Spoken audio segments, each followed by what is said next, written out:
y bienvenidos. Hello and welcome to Una Palabra Sola, where we get to learn Spanish one word at a time. I'm your host, Megan Miller, founder and teacher at Aprovechar Language Solutions. Empezamos and let's dive in. Hola, hola, mis queridos oyentes. Hello and welcome back to Una Palabra Sola, a place where you get to learn Spanish one verb or one word. One word, una palabra a la vez, one word at a time. And I jumped the gun because today we have a verb. This verb is important for speaking, for life, for language, for everything. This verb has been on my mind a lot, and I'm just going to come right out and say it. El verbo es respirar. This is a verb, respirar. And as a verb, it means literalmente to breathe or relax. It can be used as a command. For example, meditation, doctor's office, wherever. Respira profundamente, like breathe deeply. And it also, as a verb, right? It's to breathe. What we all do as humans, but as you can tell, hay dos partes. There are two parts. You have la inhalación or the inhale, and you have the exhalación or the exhale. So, como en imperativo, in the imperative, in the command, that can be an inhala y exhala. So, wherever you are in the world, I hope that you just took a big, deep breath. If not, come with me in my 10-second meditation. Inhala la seguridad y la confianza y exhala las dudas. Exhale all of your doubts. Inhale your confidence. Inhale all of the security and all of that self-worth that you need to have. This is, como todas las palabras en español, from the Latin respirar, I'm just going to say respirar, because it's very similar. Sinónimos, some synonyms for respirar.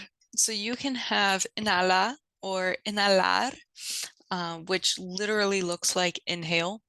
So inhala, of course, it does end with the A because it is an AR verb in Spanish. Como sinónimo or a synonym of to inhale is aspirar, to kind of aspirate. You also have exhalar or exhala, and that is expirar. All right, going into the power of breath. This is also tranquilizarse. So you might hear tranquilate or tranqui or tranquila. And that's basically to calm the fuck down. Tranquila or tranqui. That's like calm down. Or you can descansar, which is another AR verb, descansa. That means to rest. So you can calm down, you can rest, you can breathe. All very good things to do at any point in time. You also have como sinónimo callar, which is to shut up. So you might hear cállate, which is shut up. Resoplar. This is where we're getting into more of that español avanzado. This is like a Hufflepuff. This is to pant, resoplar. Tuve que subir una montaña y resoplaba, o resoplé todo tiempo. So I had to climb a mountain and I panted or huffed and puffed the entire way. Or cada vez que yo corro por el treadmill, resoplo. Every time that I run on the treadmill, I pant, I huff and puff. I do not breathe well. So resoplar, to breathe. Also, you can have suspirar, una suspira, and that is a sigh. So suspirar means to sigh, that's your verb, your AR verb, and then suspira is a sigh. Antónimos, antonyms of respirar, to breathe. Of course, you can have like suffocación, which is like suffocation. I can't breathe. Oh my God. You can also have like fatiga. Fatiga, it looks like fatigue. It sounds like fatigue. It means fatigue. Ansiedad or estoy ansiosa, right? That's anxiety. Also, fun fact, when I was looking through Maria Moliner's Diccionario de Uso de Español for antonyms, because I was like, what else is there as an antonym other than to not breathe? There was hiperventilación, hyperventilation, or estornudo, which is a sneeze, and hipo, which is a hiccup. Because when you're hiccuping, you aren't breathing. You're kind of breathing, like you're you're trying your best, but it's not a breathe. And same, it's not a breath, sorry.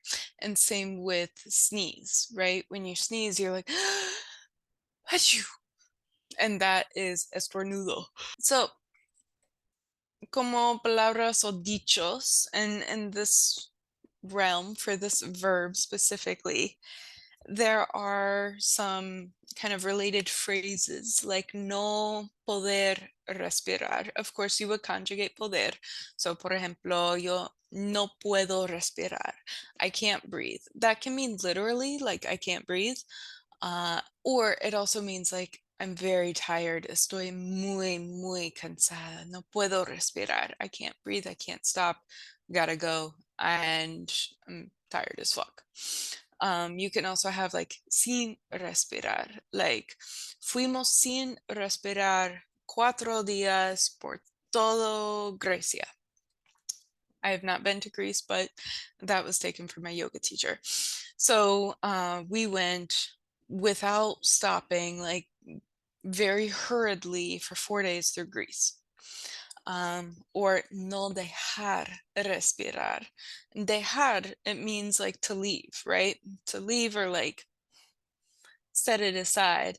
And so this is like essentially being very vigilant, or bothering, like being annoying to somebody. Like, por ejemplo, algunos de esos trolls, some of these trolls on social media or in my email inbox no me dejan respirar. They do not let me breathe. They do not allow me to breathe because they send me emails going, hello, sir/madam. I would love to tell you how to do Bitcoin or something like that. Like that is it's bothersome. And every time I block them, they come back. They're like cockroaches. So no dejar respirar. That is if somebody is cockroaching, essentially. Sin respirar, it's very hurriedly, very rápidamente, con mucha prisa. And then no poder respirar is like being so cansado or being so cansada. You're just so tired you can't even breathe. So breathe, I kind of alluded to this. This was the best advice that I've ever gotten in life, and I've gotten some pretty amazing advice, but honestly, I always go back to this one. So when I was younger, como gringuita, when I was just a little itty bitty ginger child, and I rode horses. I showed horses for other people, or I would lease and show that horse for that year, whatever. And at this point in time, I think I was like 16 or so. So I was at Kentucky Horse Park at a really big Arabian horse show. It was a big deal to me. Um, this is where they have like big events. I was really nervous. The owner and trainer, we had gone down with her, and when you show Arabian horses, you go in at a full fucking trot. Like it's a similar feeling to running without a sports bra. Everything is just bouncing and you have to have a smile on your face, but you're kind of uncomfortable and you're just like, and we're off. And that's how the every single class starts. So you basically like get a running start and then you go in and you're like, look at me. And so I was riding this amazing horse and we were going in and she looks at me and she just shouts as I went in, breathe. And I did because I listened to her and I was just like and ended up getting a wonderful, really long, marvelous, pretty ribbon from that. And I always think about that story and that specific moment because it's so easy to get caught up in things and you're thinking about where your feet are or where your hands are and do you have a smile on your face and you have like all these thoughts in your head that sometimes you forget to do literally the only job that we have as humans, which is to breathe. Respirar. You don't even have to do it profundamente. You don't even have to breathe deep. You just have to keep breathing. And I no longer am around horses at this point in time because I got poor. But this is very similar to real life now, where just having this experience and having this company that is in IT and IT consulting and DevOps and things. I'm just at this point, I'm just throwing out words. I'm just throwing out word salad for you. But there's always a sprint in IT. There's you sprint and then you rest. And there's always that rest period built in. Sometimes I forget to rest and I'm like, well, I'm late. And so I already used up my rest period when I was working. And then that's when it leads to burnout in all of its forms. So having this moment, it doesn't have to be a big thing. You don't have to go and rent a yurt for a month. You don't have to go take a vow of silence. Although if you want to, go for it. But like it can literally just be a moment of 30 seconds or less and just breathe in and breathe out. There's this certain peace or tranquility to breathing too, where currently I fall asleep and I do a lot of guided meditations. Calm was the best investment that I ever did as a human, as a business owner, as honestly as a language learner as well. Because when you breathe, that is giving your your entire body the fuel that it needs to get that sentence out. And when you can't or don't have that breath, when you can't kind of catch your breath, either because you're nervous or you're caught up in whatever kind of emotion is there, your brain is going too fast and you might be tingling. Um, this is what used to happen when I used to get panic attacks and anxiety attacks. Like I couldn't keep up breathing. And especially for a guided meditation, it's nice to just have someone to tell you, hey, feel the floor where you're sitting or laying down or doing standing, whatever. Breathe in, 1, 2, 3, breathe out, 1, 2, 3. And then you can kind of focus on that breath, and that brings that tranquility, that tranquilidad, tranquilizarse, those related words back into your your orbit, right? There's also, from a brain perspective, this is very fun.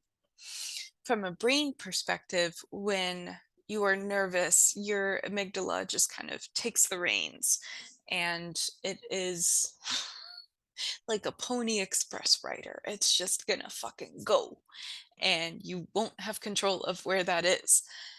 When you breathe, you take that control back. You just kind of relinquish and surrender and say, hey, I'm just going to breathe right now, versus, oh my God, I'm so nervous and I forget this is an irregular verb. And now we're talking in the preterite and I don't do the preterite. And what if they think that I'm stupid? And what if they, and it goes on, right? I've been there. So breathing is also a very powerful tool when you are just out and about in the normal world, trying to do your best in whatever language you're you're speaking and practicing. And there's also the density of the language, right? So we have Spanish and we have English. These are the two languages I live in. Spanish is a less dense language than English. English is denser as a language.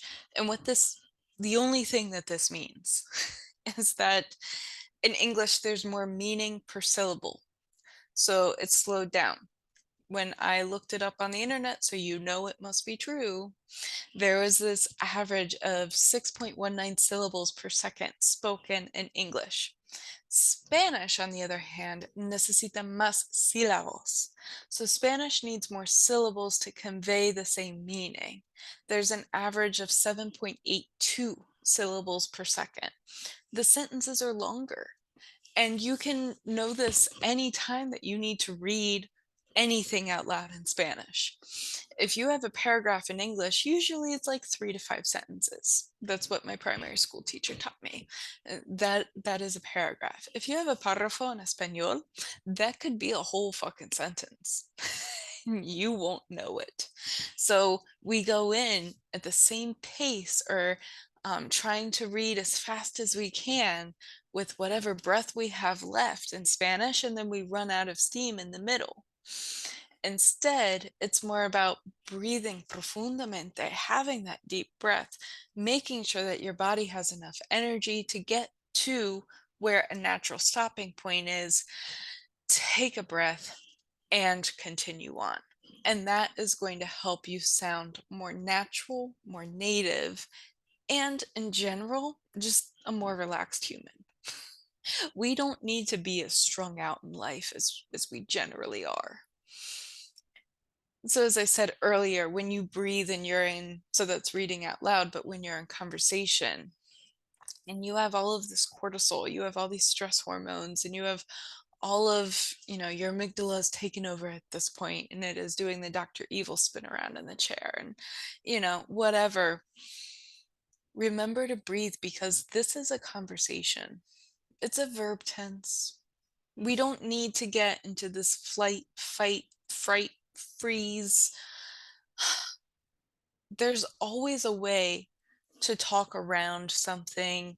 There's always a way to get to where you need to go in language. That is the blessing and that is the absolute curse of it. Because, for example, when I teach any language I teach, if I'm teaching English, if I'm teaching Spanish, whatever language, there can be 5 different ways to say something. And you can see this anywhere, right? You can see this in the news, for example. Something happens and you go to one news source and they say blah, blah, blah, blah, blah. And then you go to another news source and then they say blah, blah, blah, blah. And they're reporting on the same thing, but they're using 2 different words, 2 different biases, 2 different perspectives, 2 different optics, whatever that choice or elección is, they're using that to convey the same thing. The event happened, that's a fact, no matter what. And then you put the context, the nuance, the opinions, the loaded language, if it is very loaded, um, or the more formal language, or the informal language, right? So, no matter where you are in life, no matter what language you're amidst that, anyways. So, when you're in a conversation and you can't forget the word or you can't remember the word for slipper, and you're like, the fuzzy thing that you put on your feet. Yeah, pantuflas. Like whatever that is. And I just remember that because it's fun to say.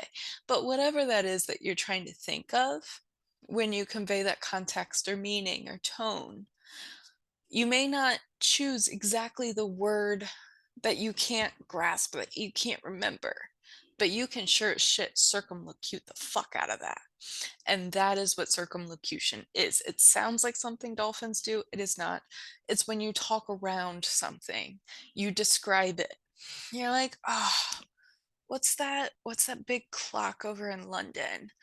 and it's brown and it's really historical and it's like by the parliament where they make all the laws. Oh yeah, Big Ben.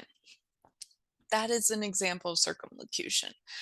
How this translates back into respirar? Well, glad you asked. So, when you are in this conversation, you're circumlocuting, you're just trying your best, you're like, what are we talking about? How can I keep up? Breathing will help regulate all of those stress hormones, and it'll make sure that your body has that good engine of energy so that you can get to wherever you need to go. And the fun fact about respirar como verbo, I would be remiss if I didn't say this, and I'm sorry that I said it at the end. But this is a regular old AR verb. It is very normal. So, what that means is it's conjugated to the same patterns that we are used to in a presente, respiro, respiras, respira, respiramos, respiráis, respiran. So, there are no real irregularities. And that to me is just magical because there should be no real irregularities when we breathe. If there are, make sure you get that shit checked out and go back to your breath, whatever that breath is. So, your breath is going to be different after you have run a mile, after you have done an interview in Spanish, after you have, I don't know, studied the preterite. It's going to be different right when you wake up in the morning and right when you go to bed at night and every moment in between. The thing about life is that it's made up of these moments, and the moments are made up of nothing more than our breath. So if you feel like life is passing you by, a la Ferris Bueller, sometimes it's good to just pause and breathe for a moment. Whether you are in conversation, you are in the middle of your workday, you're in a highly charged meeting, you're at work or after work, whatever it is, it's nice to breathe. That can be shouted at you from the sidelines, which I will do at any point, just let me know. Or it can just be a nice, gentle reminder. It's good to pause and breathe in life and conversation because these moments are going to pass us by. And then we're going to be like, oh, where the fuck did 2024 go? It just went by the same way that 2023 did, moment after moment. And it's all about the habits that we do and the activities that we do, the habits we create, the activities that we do in order to aprovechar or make the most of this pinche vida that we have. So, if you are interested in habit work in Espanol, check out my monthly program called Deseo at deseospanishprogram.info. También check out the show notes, transcript, request a word, and see that verb T chart at aprovechar.me. Until next time, un abrazo fuerte. Gracias otra vez, and thank you so much for coming along with me on this ride to Una Palabra Sola. Be sure to check out the show notes for additional worksheets and materials. If you have a word that you would like me to review, please feel free to let me know at aprovecharlanguagesolutions.com. Hasta la próxima vez. Until next time.